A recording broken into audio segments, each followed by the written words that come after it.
বসবাসরত চট্টগ্রামের গুণী মানুষদের নিয়ে বাংলাদেশ টেলিভিশন চট্টগ্রামের নিয়মিত আয়োজন ঢাকায় থাকি।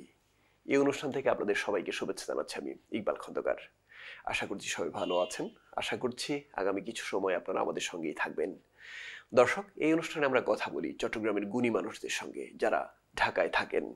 তারই ধারাবাহিকতায় আজ আমরা যার সঙ্গে কথা বলবো তিনি বাংলাদেশ ক্রিকেট দলের সাবেক অধিনায়ক আকরাম খান।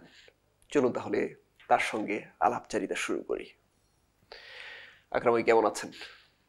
ভালো, থ্যাংক ইউ ভাই, আমরা তো কথা শুরু করি চট্টগ্রাম থেকে, কারণ আপনার পরবর্তী জীবনে যেখানেই যাওয়া হোক না কেন, যতটা সাফল্য স্পর্শ করা হোক না কেন, সেখানে চট্টগ্রামের বড় ভূমিকা।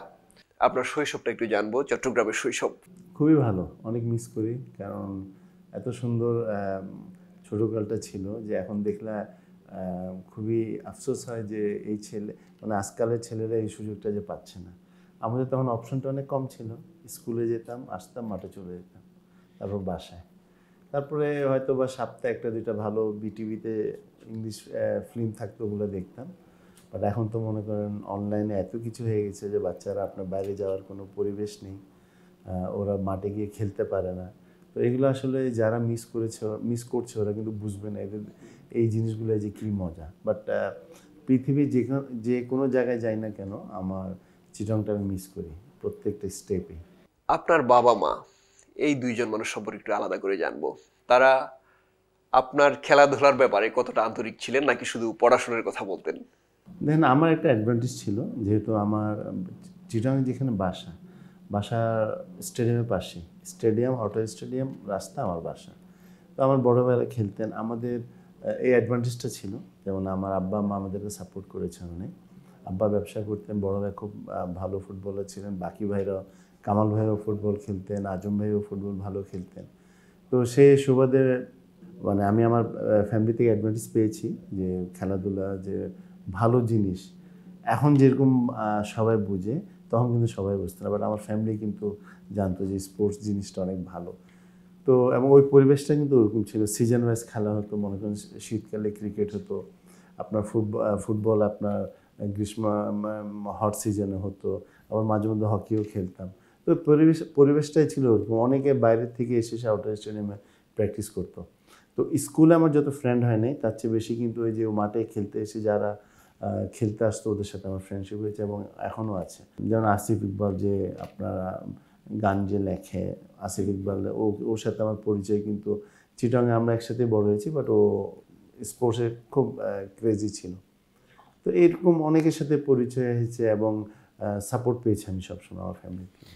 এই দুইজন মানুষ সম্পর্কে একটু জানবো, আপনার বাবা মা। কারণ বাবা মার সঙ্গে আমাদের যে সম্পর্কটা থাকে সাধারণত একটু ভয়ের, শ্রদ্ধার তো অবশ্যই, তবু ভয়ের সম্পর্কটা থাকে। আবার কোনো কোনো বাবা মার সঙ্গে আমাদের সম্পর্কটা একবারে বন্ধুর মতো থাকে। আপনার কোনটা ছিল? আমাদের সময় ম্যাক্সিমাম আমাদের এই যে যারা আছেন ম্যাক্সিমাম কিন্তু ওই ভয়ের সম্পর্কটা ছিল, বিশেষ করে বাবার সাথে। তো সেম আমার ওরকম ছিল, বাট কোনো কিছু আবদার করা তো সাহস লাগতো অনেক। তো সেদিক দিয়ে আমি অনেক লাকি ছিলাম, আমার আম্মা আমাকে প্রচুর সাপোর্ট করেছেন। তখন তো আপনার খেলাধুলা করতে হলে টাকা লাগবে, ব্যাট কিনতে হবে, বল কিনতে হবে, ফুটবলের জন্য বুট কিনতে হবে। সো আম্মাকে বলতাম, আম্মা অনেক কষ্ট, আম্মা ম্যানেজ করে দিতেন আর কি। ইভেন আব্বাকে না বলেও আম্মা করে দিতেন। সো আমি তো সারা জীবনে গ্রেটফুল থাকবো। এবং বাবা জানতেন যে আমাদের যে, এবং উনি জানতেন যে আমাদের টাকা পয়সা লাগে, এবং সেটাও কিন্তু আম্মা ম্যানেজ করে দেয়। বাট আব্বা জেনেও না জেনেও ভান করতেন। আব্বা ব্যবসা করেছেন, বাট সময় দিয়েছেন আমাদেরকে, আমার আম্মা বিশেষ করে। এবং আমাদের ফ্যামিলি কিন্তু অনেক বড় ছিল, আমরা 7 ভাই 5 বোন ছিলাম। তো ওইভাবেই আমাদের সংসারটা চলেছে। এবং তারপর আমি মনে করি যে আমার আব্বা আম্মার রোলটা কিন্তু অনেক হেল্প করেছে আমাকে। আপনার বড় ভাই ইকবাল খান, তিনি ফুটবলার ছিলেন, কিন্তু আপনার সঙ্গে যে সম্পর্কটা ছিল সেটা অবশ্যই বন্ধুসুলভ ছিল। তবু আপনার মুখ থেকে একটু জানবো। ভাইয়া খুব স্পোর্টসের প্রতি উনি খুবই দুর্বলতা ছিল, ফুটবলার ছিলেন। এবং শুনে অবাক হবেন যে আপনার উনি কিন্তু ঢাকায় অনেক বড় বড় দলে খেলেছেন। ইভেন আপনার উনি আভনীতে খেলার সুযোগ আসছিল 75-এ। উনি ঢাকা ওয়াবদাতে খেলেছেন, ওয়ান ডেসে খেলেছেন। এবং বিশেষ করে ভাইয়া আপনার স্বাধীনতার পর চিটাং সব নাম্বার 1 ফুটবল প্লেয়ার ছিলেন, ভেরি পপুলার ছিলেন, মোহামেডানে খেলেছেন অনেক বছর।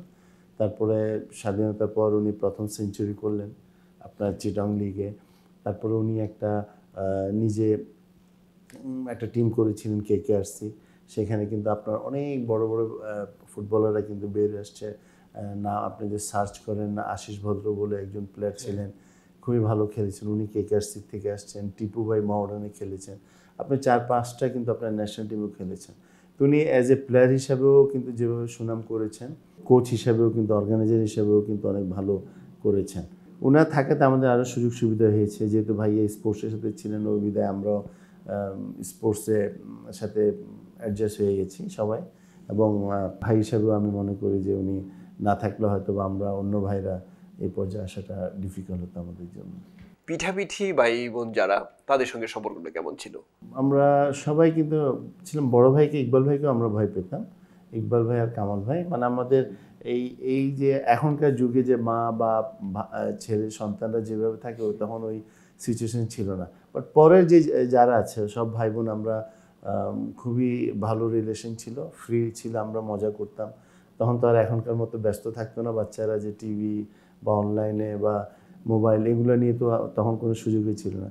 তখন সবসময় আমরা লেখাপড়া করতাম, খেলতাম আর গল্প করতাম, ছুটির দিনে বসে আড্ডা মারতাম, একসাথে খেতাম। সো ওই যে বললাম না, যে যেখানে যাই না কেন চিটাগাংয়ের প্রত্যেকটা জিনিস স্টেপে স্টেপে মনে পড়ে। এইবার একটু জানবো পড়াশোনার সম্পর্কে, কেমন ছাত্র ছিলেন বা কতটা মনোযোগী ছিলেন? সত্যি কথা বলতে আমার লেখাপড়া কিন্তু ওরকম মনোযোগ ছিল না। আমি মনে করেন যে আমার খেলাধুলার প্রতি অনেক আগ্রহ ছিল, আমি এনজয় করতাম না। ইনফ্যাক্ট স্কুল কলেজ ওরকম এনজয় করি নাই, বাট খেলাধুলা আমি খুব পছন্দ করতাম। মনে করেন যে আপনার বাংলাদেশ তখন কারা খেলছে, কোন, বিশেষ করে ফুটবলের ক্রেজি ছিলাম। বাট যেহেতু আব্বা আম্মার ইয়ে ছিল যে আমাদেরকে পড়তে হবে, বিদায় পড়তাম। যদি ওনারা বলতো তোমার ইচ্ছা, তাহলে মানে আমি ওইভাবে যেতাম না আর কি, যেহেতু আমার ইন্টারেস্টটা সবচেয়ে বেশি ছিল স্পোর্টসে। ওই সময়টায় আপনি অন্য 10টা ছেলের মতো ছিলেন সেটা আমরা বিশ্বাস করি না, অবশ্যই একটা স্বপ্ন ছিল ক্রিকেটার হওয়ার। কেমন ছিল সেই স্বপ্নটা একটু আমাদের যদি বলেন। এটা আস্তে আস্তে কিন্তু আমার এটা আগ্রহটা বাড়িয়েছে। যেমন আমি বললাম না শুরুতে আপনাকে, যে আমরা সিজন ওয়াইজ খেলতাম। আমি ফুটবলে খেলেছি, চিটাগাংয়ে সেকেন্ড ডিভিজনে আমার হ্যাটট্রিক আছে চিটাগাংয়ে আমি। বাট ওই ফুটবল সিজনে ফুটবল খেলতাম, ক্রিকেটের সিজনে ক্রিকেট খেলতাম। তো তারপর সবাই একটা আমাদের স্টার ক্লাব, ওই যে কাজীদের ভাইয়ের যে ক্লাবটা আছে, তখন চিটাগাং স্টার্স আমার একটা টুর্নামেন্ট হয়েছিল। তো সেখানে টিম দিল, আমি ব্যাটিং করলাম, ভালো করলাম, দেখলাম 3-4টা লোক এসে আকরাম ব্যাটিং করতেছে কিনা দেখার আগ্রহটা দেখাচ্ছে। তো ওই জাস্ট ওরা যে আসছে, আমাকে একটা দায়িত্ব নিয়ে খেলতে হবে, আমি ভালো খেলবো। বাট এই জিনিসটাই আমাকে আসলে আস্তে আস্তে ডে বাই ডে আমাকে রেসপন্সিবিলিটি আমি যখন নিয়েছি, তখন আস্তে আস্তে একটা পর্যায়ে চলে গেছি। তারপর ওখানে যখন ভালো খেলেছি, তখন আমার ক্লাব নিল, ক্লাবে ভালো খেলছি, আমাকে ঢাকায় ক্লাব নিল।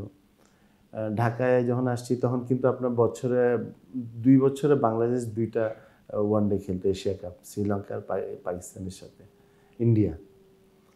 তো তখন আসলে ওই আবনি মডার্ন ম্যাচটাই কিন্তু অনেক প্রচুর লোক হতো ক্রিকেটে।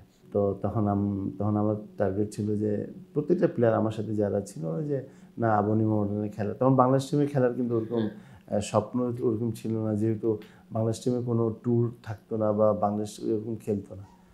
তারপরে যখন আবনি মডার্নে খেলা শুরু করি, তারপরে ইনফ্যাক্ট আপনি ধরতে পারেন 94-এ আমি যখন ক্যাপ্টেন হয়েছি, তখন কিন্তু ক্রিকেটটা আস্তে আস্তে চেঞ্জ হচ্ছে। এবং এটাও বলি যে এটা আমার বলাটা ঠিক হয়নি, যে আমি যখন থেকে ক্যাপ্টেন হয়েছি, আসলে সেটা না।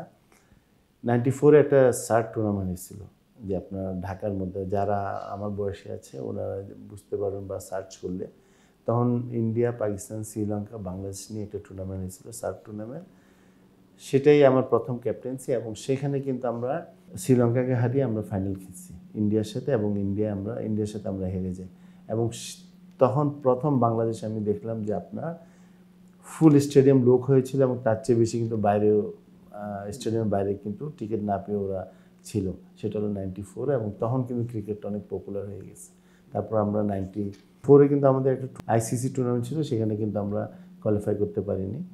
বাট তারপর 94 থেকে ক্রিকেটের জোয়ারটা আসছে। তখন ফুটবল ছিল নাম্বার 1 স্পোর্ট বাংলাদেশে। তারপর 97 ICC জিতার পর আপনার এখন পর্যন্ত আশা করছি নাম্বার 1 স্পোর্ট বাংলাদেশের ক্রিকেটের। এইবার আমরা ঢাকায় চলে আসি। ঢাকায় আসার ঠিক আগের সময়টা কেমন ছিল, মানে কি ধরনের স্বপ্ন ছিল বা প্রস্তুতি ছিল? ওই যে আমি বললাম যে আমার যে দায়িত্ব চলে আসলো যে খেলার জন্য খেলবো, এই যে একটা টিম টাকা দিয়েছে ওর জন্য ভালো খেলতে হবে বা ন্যাশনাল টিমে খেলতে হবে। বাট ঢাকা আমি কখনো শুরুর জীবনে কিন্তু আমি ওরকম পছন্দ করিনি। না, আমি আমরা ইভেন এমন দিনও গিয়েছি যে আমি কাঁদতাম হ্যাঁ, চিটাগাংয়ের জন্য। এটা আমরা যে হ্যাঁ, জানি। কারণ আমি চিটাগাংয়ে যে সময় মনে করেন বন্ধু বান্ধবকে নিয়ে আড্ডা মারতাম, যে সময় আমি ফুটবল খেলতাম, একটা সময় ছিল, বাট তখন ঢাকায় আমাকে একা একা ঘুরতে হয়েছে, একা একা থাকতে হয়েছে।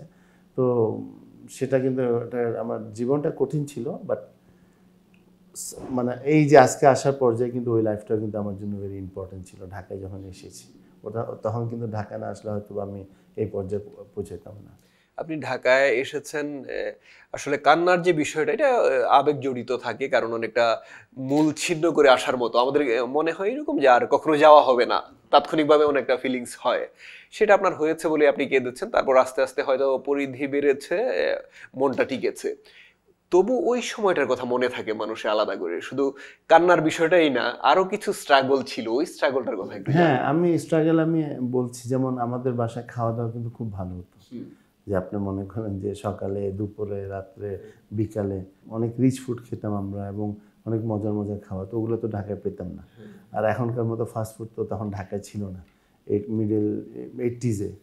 তারপরে মনে করেন সেগুলো মিস করতাম, সেগুলোর জন্য খারাপ লাগতো। তারপরে একা যে তখন একা থাকা, এখন মনে করেন হয়তো অনেকে একাকী থাকে, ভিডিও দেখে, ইউটিউবে যায় বা ফেসবুকে যায়, তখন তো এই অপশনগুলো ছিল না। তখন বন্ধু বান্ধব, ভাই বোন এদেরকে অনেক মনে পড়তো। সেই জন্য আমি খুবই আপসেট থাকতাম। প্লাস চিটাগংয়ে যে ফ্যাসিলিটিসগুলো ছিল ঢাকায় কিন্তু ওই ফ্যাসিলিটিস ছিল না। দরকার হলো গাড়ি গাড়ি ছিল, গাড়ি নিয়ে নিতাম। বাট এখন তো আপনার, তখন তো গাড়ি নেওয়া ঢাকা শহরে কিন্তু ছিল না, হয় আপনাকে ট্যাক্সিতে যেতে হবে, না রিক্সায় যেতে হবে, নাহলে বাস বা ট্রেনে। তো যদি প্রাইভেট কার না থাকে, সো এগুলো নিয়েও এই সব কিছু মিলিয়ে আপসেট থাকতাম। একটু একটু করে তখন আপনার স্বপ্ন পূরণ হচ্ছিল, অর্থাৎ ঢাকায় আসার পরে সেই স্বপ্নের সিঁড়িগুলো আসলে কিভাবে ডিগাচ্ছিলেন? আমি দেখেন, আমি যেটা বললাম যে আপনার একটা টার্গেট থাকতো, তো আমি চেষ্টা করতাম ওই টার্গেট পর্যন্ত যেতে। এখন যাওয়ার পর যখন সাকসেস হই, তারপর দেখি যে আরে এটা তো মানে যতটুকু আশা করিনি তার চেয়ে অনেক বেশি হচ্ছে। যেমন আপনাকে আপনাকে বলি আমি 94-এর কথা, যে সার্ক টুর্নামেন্ট, যে ঠিক আছে আমরা ভালো করব প্ল্যান করছি, যে আমরা যে ফাইনাল খেলবো তখন কিন্তু চিন্তাই করতে পারিনি। তখন মনে করেন আপনার শ্রীলঙ্কা, পাকিস্তান, ইন্ডিয়া, ওরা কিন্তু অনেক উঁচু মানের টিম ছিল। তো আমরা ফাইনাল খেললাম। তারপর দেখলাম যে আরে ক্রিকেট তো অনেক আস্তে আস্তে পপুলার হয়ে যাচ্ছে, সবাই ক্রিকেট খেলার চেষ্টা করছে। তারপর আইসিসিতে গেলাম, তো জানতাম যে জিতলে অনেক কিছু হবে, বাংলাদেশ অনেক মানে অনেক পপুলার হবে। বাট এত পপুলার হবে সেটা কিন্তু কোনোদিন চিন্তাই করিনি। ওই আইসিসি জিতে যে আমরা ওয়ান ডে ওয়ার্ল্ড কাপে যাব, সেটা জানতাম যে আমরা জিতে ওয়ার্ল্ড কাপে যাবো, কিন্তু ওয়ার্ল্ড কাপে গিয়ে পাকিস্তানকে হারিয়ে যে আমরা ওয়ান ডে স্ট্যাটাস পাবো, সেটা কিন্তু তখন চিন্তা করিনি। আবার আমরা যে ওয়ার্ল্ড কাপে ভালো করছি, তখন আমরা আবার টেস্ট স্ট্যাটাস পেলাম। সো আস্তে আস্তে ড্রিমগুলো অনেক বড় হতে লাগলো। আপনার 99 ওয়ার্ল্ড কাপের পর টেস্ট খেললাম আমরা ইন্ডিয়ার সাথে, প্রথম টেস্ট। তারপর স্বপ্নগুলো দেখি, বাট এখন তারপর থেকে যে স্বপ্নগুলো দেখেছি, ওই স্বপ্নগুলো আসলে ওরকম পৌঁছাতে পারিনি। আমি আপনার কোনো একটা সাক্ষাৎকার দেখেছিলাম যে আপনি বলেছেন যে শুধু ক্রিকেটার হয়ে থাকলেই হয়তো ভালো হতো, এখানে দায়িত্ব পালন করতে গিয়ে ক্ষেত্র বিশেষে আমাদের অনেকেরই অনেক রকম সীমাবদ্ধতা থাকে, হয়তো প্রত্যাশা অনেক বেশি ছিল, সেটা পূরণ হয়নি, অনেকে একটা কটু কথা বলেছে, সেটা শুধু ক্রিকেটার হয়ে থাকলে হয়তো হতো না। তবে এটাও তো ঠিক, এই দায়িত্বগুলো তো কাউকে না কাউকে পালন করতে হবে। এই দায়িত্বের জায়গাগুলোতে আপনি যাবেন, সেটা কি আপনার আদৌ কোনো পরিকল্পনা ছিল নাকি পরিস্থিতি নিয়ে গেছে? না, প্রথমে একসময় যখন মনে করেন যে খেলতাম, বাংলাদেশ টিম ক্যাপ্টেন ছিলাম, তখন চিন্তা করিনি যে ক্রিকেট বোর্ডে যাব। তখন যখন খেলতাম তখন মরতাম ক্রিকেট বোর্ডে যারা আছে ওদেরকে আসলে একটা কেন জানি একটা ইগো সমস্যা ছিলই।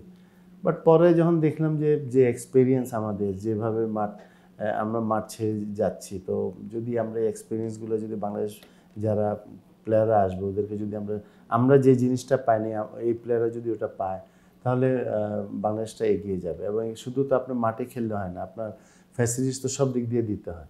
যেমন আমাদের সময় আমরা তো কোনো ফ্যাসিলিটিস পাইনি, বাট এখন তো মনে করেন যে আপনি চারিদিক দিয়ে যতটুকু হোক অনেক ফ্যাসিলিটিস পাচ্ছে প্লেয়াররা। আপনার ফাইন্যান্সিয়ালি বলেন, মেন্টালি বলেন, ফিজিক্যালি বলেন, আপনার মাঠ মাঠ বলেন, আপনার প্রচুর টুর্নামেন্ট হচ্ছে। তো এগুলো তো মনে করেন আমরা যদি সবাই ইনভলভ না হইতাম, যারা ক্রিকেটের সাথে ইনভলভ ছিল, তাহলে তো আজকে এই পর্যায়ে আসতো না। তো আল্লাহর রহমতে পরে চিন্তা করলাম যে না, যেহেতু আছি, আমি যদি সিলেক্টর হয়ে 2-3টা ভালো প্লেয়ার সিলেক্ট করতে পারি, তাহলে সে বাংলাদেশ সার্ভ করবে। তখন সিলেক্টর হলাম, তারপর আবার চিফ সিলেক্টর হলাম, তারপর আবার বোর্ড ডাইরেক্টর হয়েছি। ক্রিকেট অপারেশনের মতো জায়গায় আমি প্রায় 11-12 বছর ছিলাম। সো আপনার একটা বড় দায়িত্বে গেলে, ভালো দিতে গেলে আপনারা সবার মন জয় করতে পারবেন না, বাট আমার মনে হয় যে এই জিনিসগুলো সবার করা উচিত।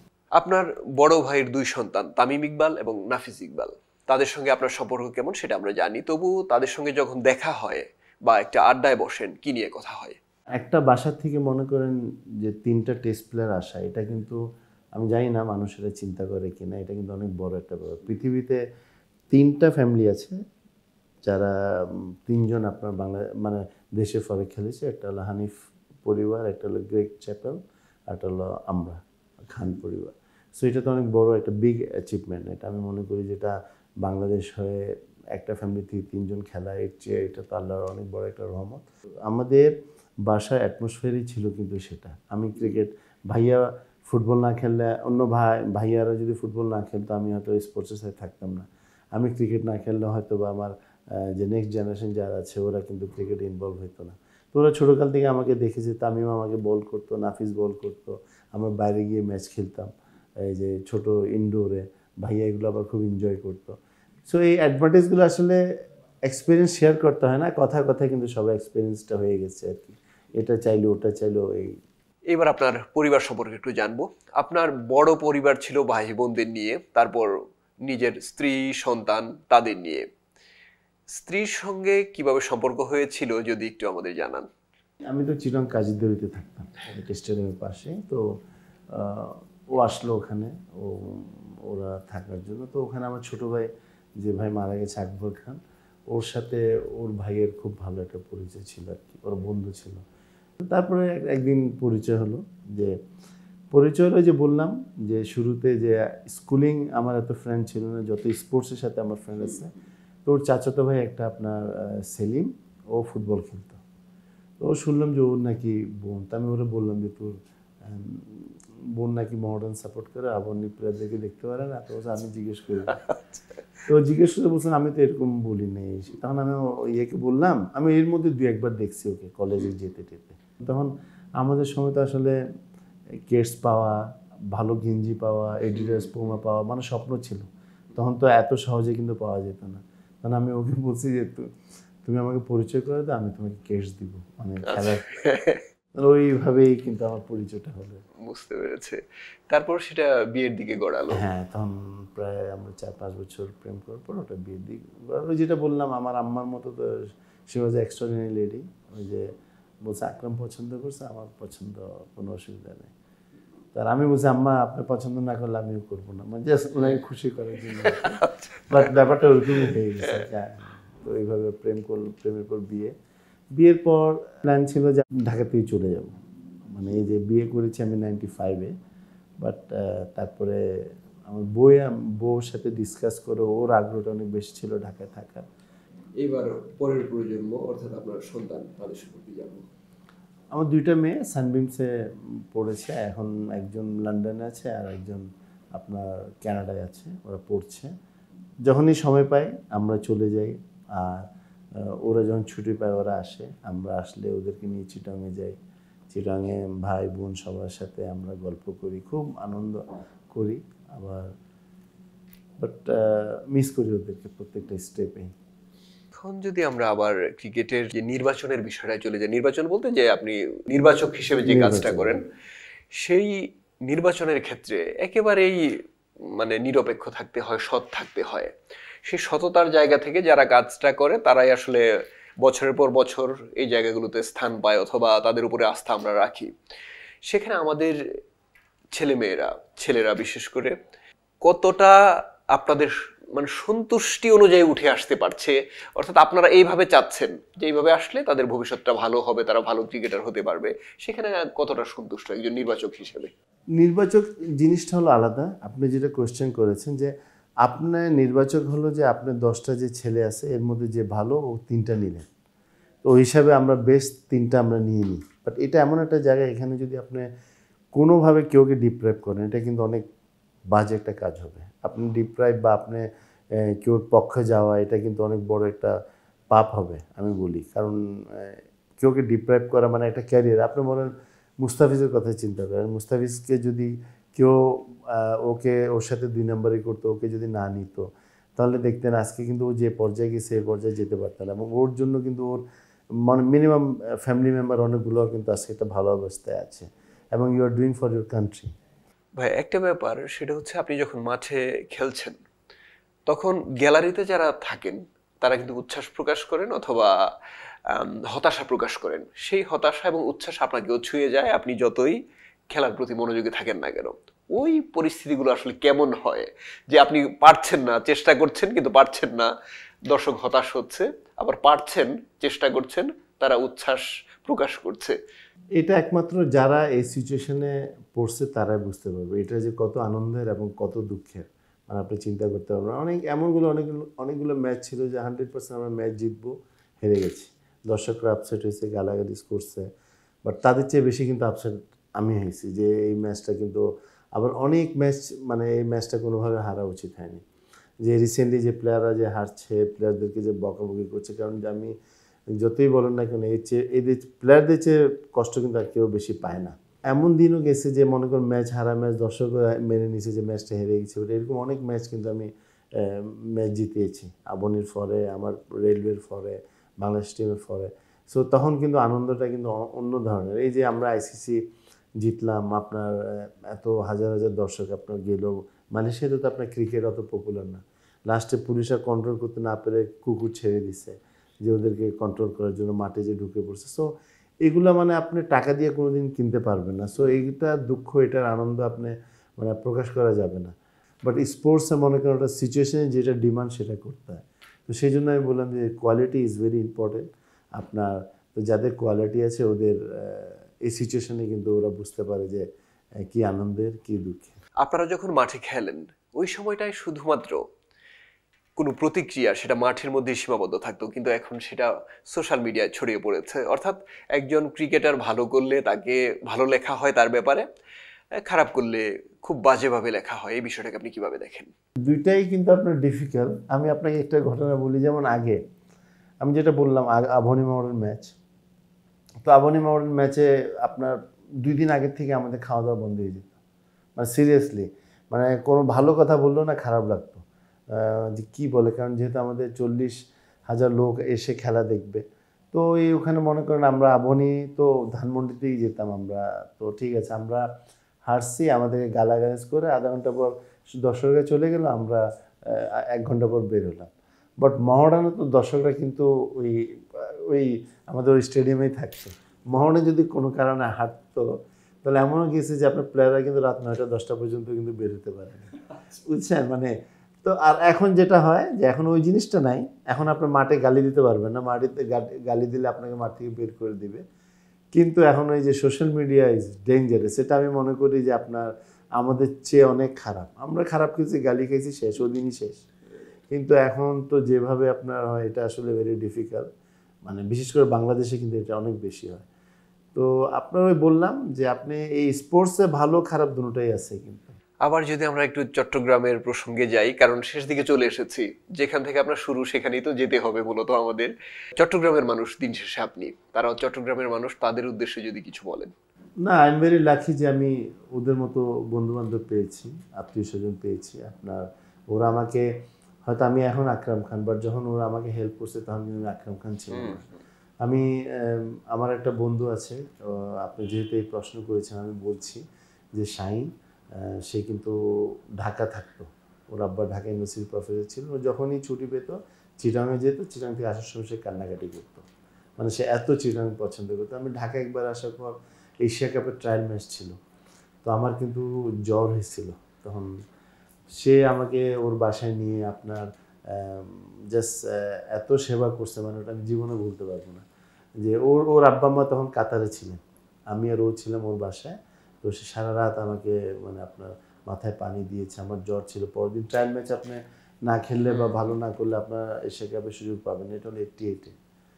তো তো সে যে আমাকে করলো সেটা ভোলার মতো না। তো তার সাথে আমার সম্পর্ক রোজ কথা হয় এবং অনেক বন্ধু বান্ধব আছে যে যারা আমাকে আর্লি স্টেজে হেল্প করেছে। কি বলে মানে ওদেরকে ধন্যবাদ দিব এটা আমি খুঁজে পাচ্ছি না, বাট ওদের অবদান অনেক বেশি আমার এই ক্যারিয়ার পিছনে। ভাইয়া, যাদের কথা বললেন, কৃতজ্ঞতা স্বীকার করলেন, তাদের উদ্দেশ্যে যদি কিছু বলেন। না, আমি চিটাগংয়ের লোকদেরকে আমি অনেক ভালোবাসি, মানে একদম এটা সত্যি কথা, মানে আমি মন থেকে ভালোবাসি। আমি আপনাদের কাছে একটাই রিকোয়েস্ট করব যে চিটাগংয়ের ছেলেরা যেটাই করতে চায়, বাচ্চারা যদি কেউ খেলতে চায় খেলার সুযোগ করে দেন, কেউ পড়তে চায় ওদেরকে ভালো স্কুলে পড়াবার চেষ্টা করবেন এবং প্রত্যেকটা জিনিস ভালো করার চেষ্টা করেন। এখন একটা জিনিস মনে রাখবেন, চিটাগং থেকে কিন্তু যারা এসেছে তারা কিন্তু অনেক ট্যালেন্টেড। আমি যেহেতু ক্রিকেটে আছি, আমি ক্রিকেটের কথা বলি। আপনার চিটাগং থেকে যতগুলো ক্রিকেটার আসছে ওরা কিন্তু আপনার একটা ভালো কোয়ালিটি প্লেয়ার ছিল, এখন ওখান থেকে আসতে পারছে না বিকজ অফ মাঠের শর্টেজ। আমাদের ওখানে মাঠ ছিল, ওখানে মেলা হয়, অনেক কিছু হয়, বাচ্চারা খেলতে পারে না। আপনাদের কাছে একটাই রিকোয়েস্ট, বাচ্চাদেরকে খেলার সুযোগ দেন, দেখবেন বাচ্চারা ভালো পথে যাচ্ছে, খারাপ পথে যাওয়ার কোনো স্কোপই থাকবে না। এবং আপনাদের জন্য আমার দোয়া রইল, আপনারা আমার জন্য দোয়া করবেন।